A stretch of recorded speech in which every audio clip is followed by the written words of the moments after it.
Históricamente, para las mujeres, vida cotidiana y vida privada fueron sinónimos. Ese fue el punto de partida hace 200 años. No es exagerado decir que a lo largo de los tiempos las mujeres han sido rehenes de sus sociedades. El orden patriarcal les asignó la tarea sacramental que parecía connatural a las mujeres de cuidar la prole, asistir al marido, ser el ángel del hogar. El ángel del hogar reveló, sobre todo en el siglo XIX, la condición femenina por antonomasia. Se trataba de un resguardo elemental para su condición natural. Las mujeres no se podían contaminar con los horrores de la vida pública. En la sociedad del siglo XIX, el destino de las mujeres era el matrimonio, y su identidad dependía de con quién se casaran. Esta era la norma, pero no siempre se cumplía. Un ejemplo son las mujeres cautivas por el indio. La mayoría sufrió el rapto como una tragedia, pero hubo otras que se integraron a las comunidades indígenas. Desde las sucesivas incursiones contra el indio hasta la campaña del general Roca de 1880, rescatar a las cautivas era recuperar un bien. En este caso, puede decirse que muchas fueron raptadas 2 veces, ya que no querían o no podían volver a insertarse en la sociedad blanca. Otro caso que desafió el paradigma tradicional fueron las fortineras. Se llamaba así a la población femenina de las zonas de frontera que acompañaba a las tropas. Blancas, indias y mulatas que muchas veces pasaban de un lado a otro de la frontera con el indio.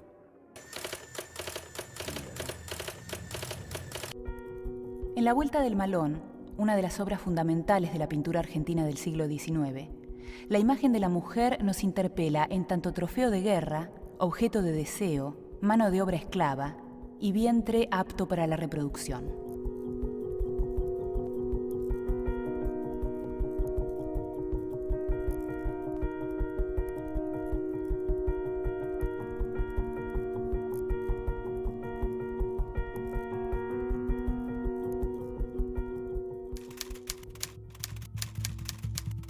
Y porque el hombre dice mi mujer, con el mismo tono de voz con que dice mi caballo, mis botas, etcétera, etcétera.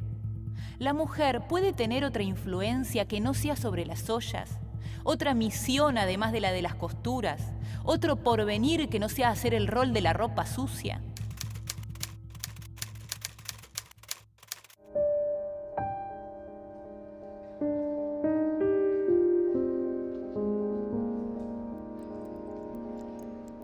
Lo que aparece en el álbum Familiar como discurso es el modelo hegemónico moderno de familia, en virtud del cual cada integrante aparece representando un rol.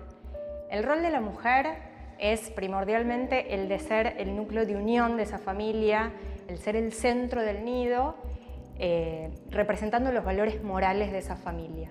Otro rol importante, fundamental, es el de madre. Aparece muchas veces casi como una imagen de la Virgen María de la tradición cristiana, sosteniendo al bebé. También aparece al cuidado de los niños, en una actitud educadora. Y por último, acompañando al marido en un rol rector de la conducta del marido. Algo que atraviesa todas las imágenes es el estar en pose, el estar en exhibición, en una conducta pasiva, si se quiere, como a la espera de ser rescatada por el hombre.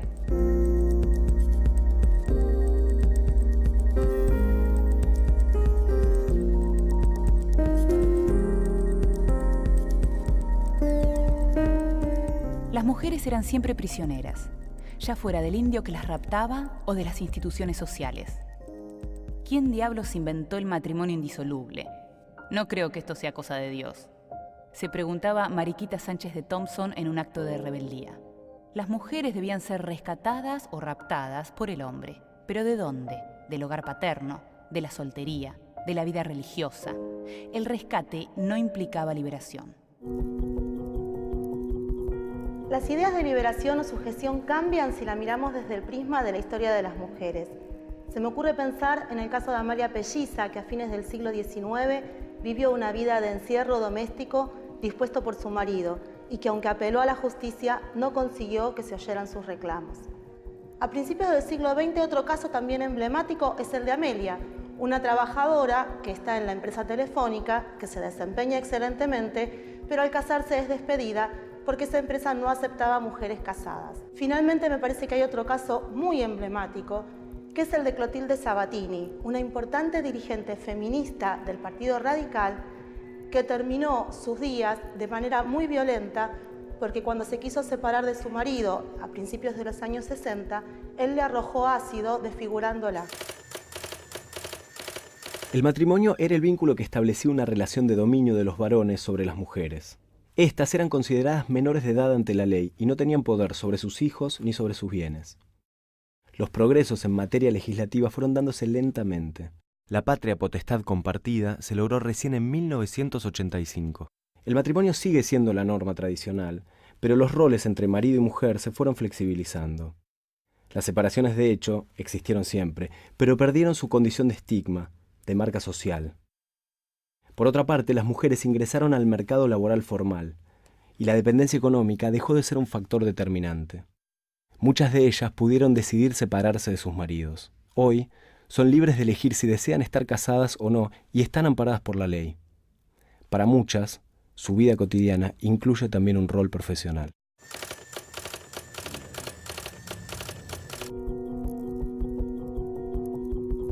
Para llegar a este presente, hubo algunas mujeres que se rebelaron contra la sociedad patriarcal. Mariquita Sánchez de Thompson apeló al virrey de Sobremonte para poder casarse con el hombre que amaba. Camila O'Gorman se fugó con el sacerdote Ladislao Gutiérrez, pero fueron capturados y fusilados por el gobierno de Rosas en 1847. La lucha por solucionar ciertas problemáticas que todavía subsisten, como la violencia familiar, también tuvo antecedentes en el pasado. En 1825, una mujer, Encarnación Peñalba, denunció ante un juez de paz que su marido la había golpeado salvajemente porque había llegado tarde a su casa después de misa. Encarnación se había quedado charlando con una amiga. El señor Peñalba fue inmediatamente detenido y esa es la primera denuncia por violencia doméstica de la que se tiene registro en la Argentina. Todavía faltaba mucho tiempo para que se desarrollara esa noción de violencia de género y que implica que todas las mujeres somos conscientes de nuestros derechos en la intimidad.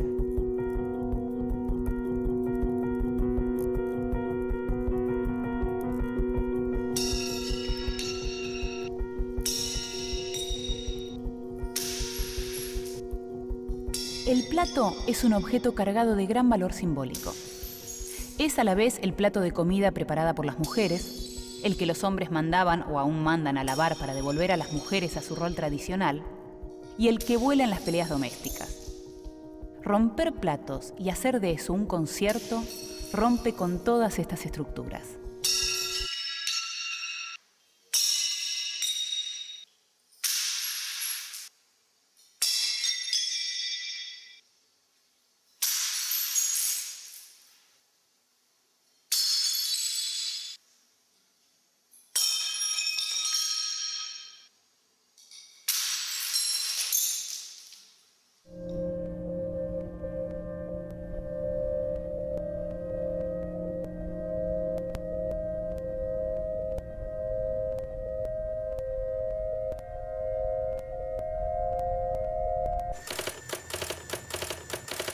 Hasta mediados del siglo XIX, todas las tareas domésticas eran realizadas por esclavos y esclavas.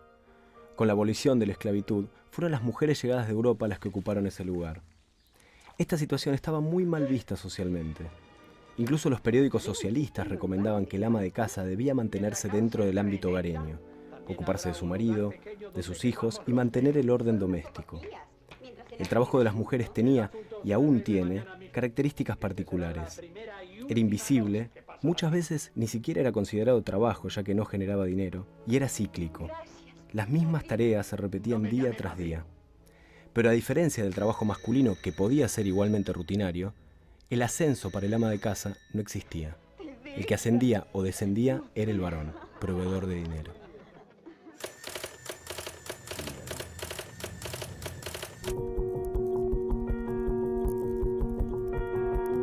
El estereotipo tradicional de las mujeres amas de casa, que funciona como contrapartida del marido que progresa, convive hasta hoy, o se superpone, con con el de las mujeres profesionales. ¿No hay una diferencia entre lo que es un hombre y una mujer en la actividad política?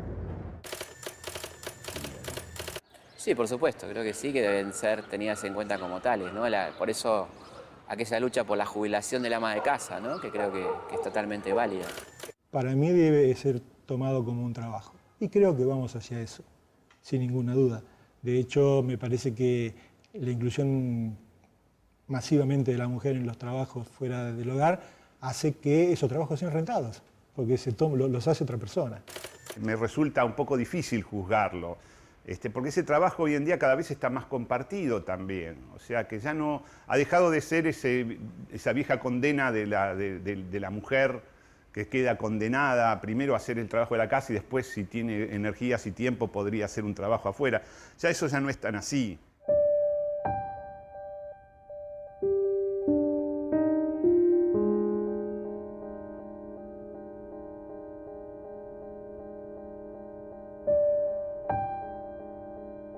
Actualmente, las mujeres profesionales pueden delegar las tareas del hogar, pero siempre en otras mujeres, como la empleada doméstica. Es decir, el género las une, pero la clase las separa. Si bien el varón asumió en algunos casos partes de las tareas de la casa, en última instancia suelen ser las mujeres las responsables del funcionamiento del hogar.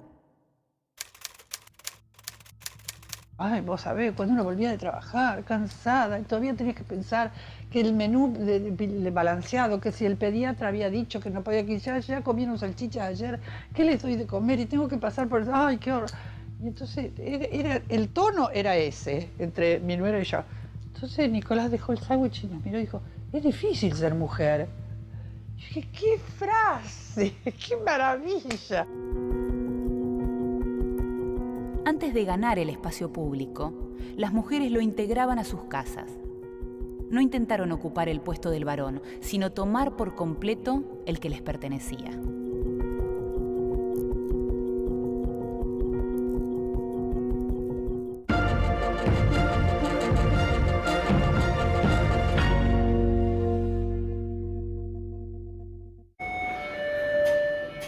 Las mujeres se las ingeniaron para intervenir en la vida pública sin hacerse notar demasiado y despertar las alarmas de la sociedad patriarcal en las que se encontraban sometidas. Con el cambio de paradigma político que se produce en el Río de la Plata y con la Revolución de Mayo a partir de 1810, se inicia un proceso de politización de la vida doméstica que se pone de manifiesto sobre todo en el escenario de las tertulias. Las tertulias no eran solamente, entonces, como quizás a la distancia podríamos pensar, espacios de recreación o de entretenimiento para la élite, sino también lugares de compromiso, ¿no? Ya sea en relación con el saber, ¿no? Como con la política. Las tertulias que celebraban las dueñas de casa de las familias acomodadas constituyeron uno de los primeros espacios en los que algunas mujeres pudieron hacer públicas sus ideas. Las tertulias organizadas por Mariquita Sánchez de Thompson fueron centrales en la vida política de la época de la Revolución de Mayo. Ella encabezó el complot de los fusiles en 1812 para reunir fondos para la compra de armas. También se cree que allí se cantó por primera vez el himno nacional, en 1813. Otras mujeres marcaron la vida política del país desde sus hogares. Juan Manuel de Rosas, el político más poderoso de su tiempo, fue muy influido por las mujeres de su familia. Su madre, Agustina Osornio de Ortiz de Rosas, supervisaba los negocios familiares y llegó a criticar a su hijo, pero sin llegar a oponérsele abiertamente. Su mujer, Encarnación Escurra, participó activamente en la campaña contra el indio que su marido dirigía, publicó escritos políticos e incluso organizó atentados. Su hija Manuelita ofició de mediadora con algunos opositores a su padre.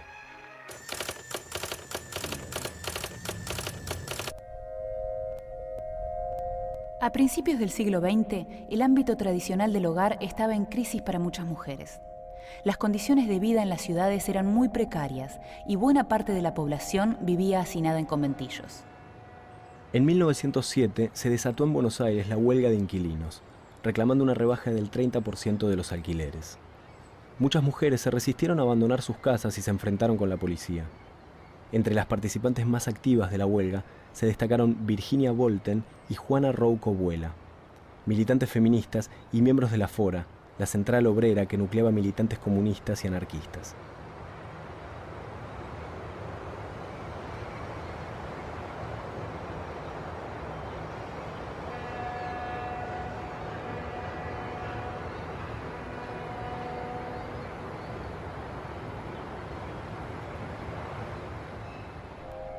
Estas primeras agrupaciones feministas fueron violentamente reprimidas durante la década de los 30, pero otros grupos de mujeres intelectuales comenzaron a organizarse. Entre ellas estaban Victoria Ocampo y María Rosa Oliver, que reclamaban por la patria potestad compartida y el voto femenino. Hacia 1935, arremetieron contra los pocos derechos obtenidos hasta la fecha. El nuevo panorama era pavoroso. Esta reforma del código, ideado por un grupo de grandes señores de las leyes, fue combatida por unas cuantas mujeres, yo entre ellas.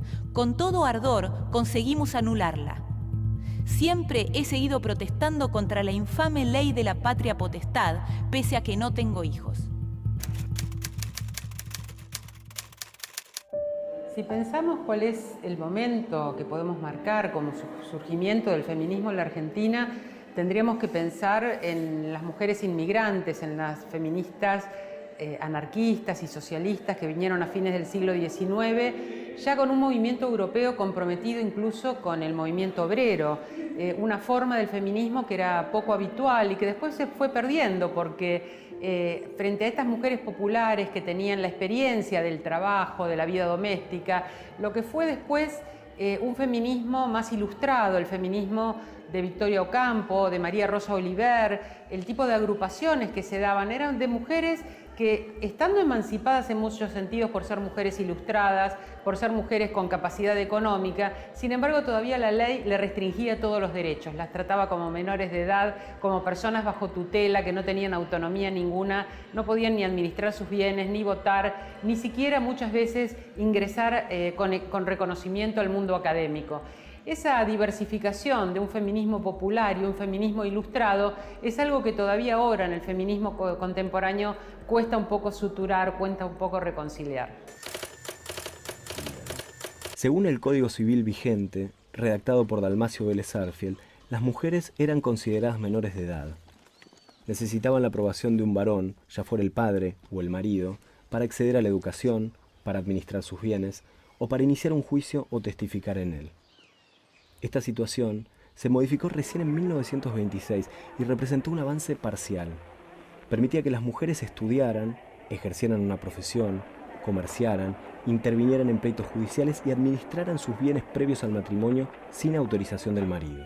La patria potestad, la administración de los bienes matrimoniales y la fijación del domicilio conyugal seguían dependiendo del varón. Faltaba un largo trecho por recorrer hacia la igualdad. El voto femenino debería esperar 2 décadas más, hasta 1947. Última esperanza, por favor, ayúdennos, por favor, son nuestra última esperanza. La maternidad como rol tradicional de las mujeres no perdió vigencia y conservó su fuerza a través de todos los cambios sociales del siglo XX. Así, existen las madres de Plaza de Mayo, las madres del dolor y las madres contra el Paco, entre otras. Las madres en lucha contra el Paco somos madres que hemos vivido en carne propia el consumo de nuestros hijos, ¿no? Sí. Hemos, vivido y ver y cómo de a poco la vida de nuestros hijos se va apagando por el consumo del Paco. Y cuando empezó el consumo de mi hijo, bueno, ahí empezó mi lucha. Yo trataba de recuperarlo y bueno, lo mandaba a La Pampa con la abuela paterna, 3 meses, volvía ya bien, recuperado en peso y todo, y después volvía a recaer otra vez. En menos de 3 meses había bajado casi 30 y pico de kilos. Y bueno, Jeremías ya al último quedó durmiendo afuera. Ya adentro acá no tenía acceso porque Jeremías empezó llevándose todas las cosas que había. Olla, planta, ropa, todo servía para el Paco. Si yo no cortaba una avenida, si yo no pedía una protección personal, mi hijo se moría. No tengo ninguna duda. Mi hijo se moría. En el estado que se encontraba se moría. Cuando los hombres huyen del peligro, las mujeres ocupan su lugar, sobre todo cuando es preciso dar señales de vida. En los años 90 surgieron grupos de mujeres que se organizaron para defender sus tierras, pero esta vez desde la posición de propietarias. Décadas atrás algo así hubiera sido no solo impensable, sino ilegal. Bueno, al día siguiente vinieron 200, 300 mujeres, todas mujeres del campo, todas mujeres chacareras que tenían el mismo problema de endeudamiento con Lucy, que a la que todavía no le había llegado la cédula, habían intimado y ya sabía que eso le iba a llegar también a ella. Y ahí las mujeres empezaron, se animaron cada una a contar el problema. Nosotros no salimos a robar a nadie, ni al banco, ni a nada. Nos vinieron a robar. Y si no lo defendíamos, con el única arma que teníamos era el himno nacional argentino. No teníamos ninguna arma en otra que eso. Vamos a continuar entonces con el remate que ha sido decretado por orden judicial.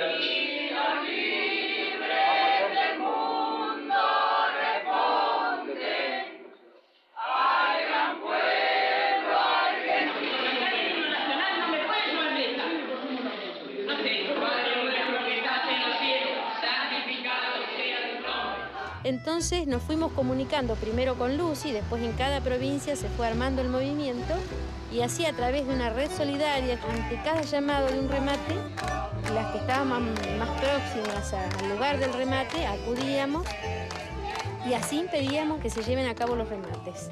Por disposición de la señora jueza.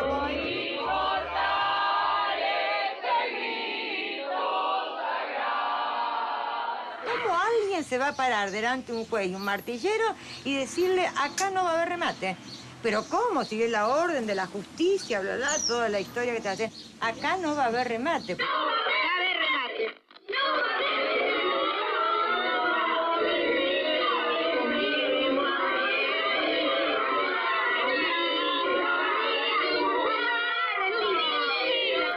En los años 90, las mujeres hicieron un uso consciente del poder que tienen cada vez que ocupan el espacio público.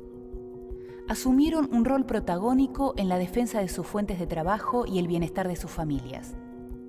De acuerdo a la situación, utilizaron distintos mecanismos. Se organizaron en cooperativas y cortaron rutas, soportaron de manera pacífica los intentos de represión y defendieron sus derechos con todas las herramientas legales a su disposición. Consciente, ¿no? de las cosas que han pasado, de las muertes, de los golpes, todo, pero cuando a uno le aprieta el zapato, ¿qué va a hacer? Tiene que salir, tiene que defender, ¿no es así? Yo prefiero morirme antes que sentarme a esperar a morirme de hambre. Si nos dejamos poner el pie encima ahora, mañana nos van a matar y vamos a quedarnos. Y los hijos tienen que salir adelante y no hay que resignarse nunca. A ser pobre nunca hay que resignarse. A principios del siglo XXI, la idea del ángel del hogar quedó definitivamente atrás. En estos 200 años, las mujeres ocuparon espacios y roles impensados en 1810. Fue un proceso largo y de lucha constante. Hoy, la vida cotidiana de las mujeres es completamente diferente a la de hace 200 años. La equidad entre varones y mujeres no termina de lograrse en los hechos y queda un largo camino por recorrer.